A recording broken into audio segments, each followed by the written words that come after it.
Hey, I wanted to do a short video about Ho'oponopono. I know I've done one in the past, but this is something that's just kind of come up for me organically in my own life over the last day or two. And it's just, for me, it's a deeper dive because forgiveness is hard. And so I know part of Ho'oponopono is I'm sorry, please forgive me. Thank you, I love you.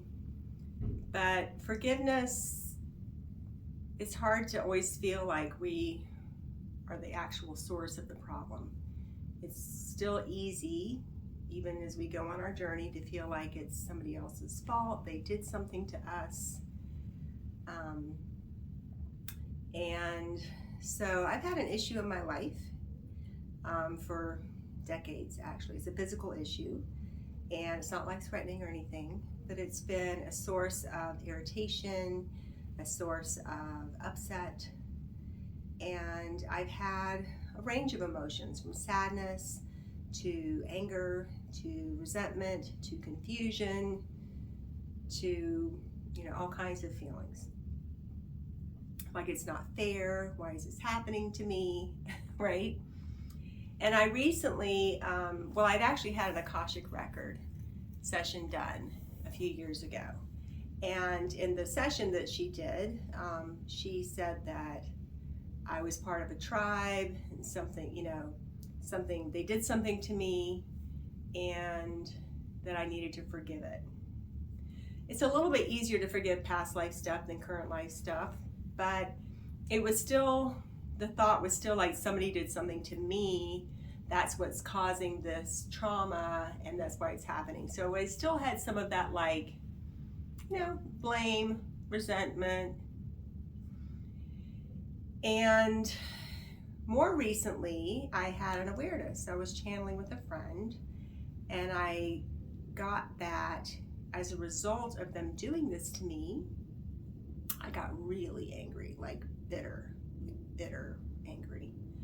And so I went to a witch and I had her cast a spell or put a curse on the people who had done this to me, which, is kind of understandable because what they did was super, super horribly heinous. But I returned evil for evil, and it was the result not of what they did to me and the trauma that was held in my soul or my energy body.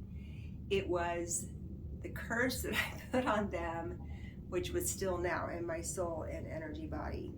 And I had invoked some entities to assist with this spell casting and cursing, and that's what was causing this physical issue in this lifetime. Not what they did to me, but what I did in retaliation.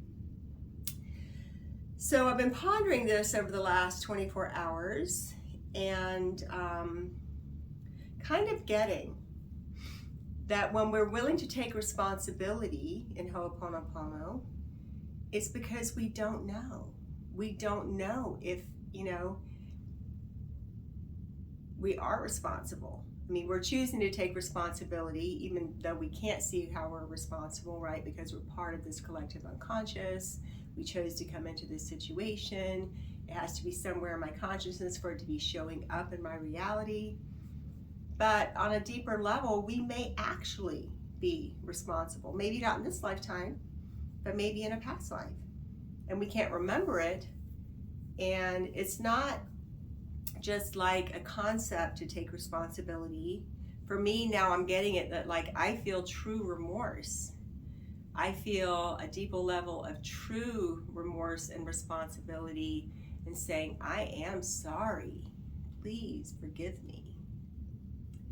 And I'm excited to see what the results of this truly change of heart, opening of my heart to be emotionally connected to this deeper level of taking responsibility, this deeper level of saying, I'm sorry, please forgive me, and what that can shift in my experience, not only of myself, but in the people's lives around me. So if this is interesting or helpful for even one person, I hope that it will land in someone's heart and that it will help them really shift into that open-heartedness of doing Ho'oponopono and realizing that yes, we are responsible. And it may be more personal than we realize. So I love you guys. Thanks for listening, and namaste.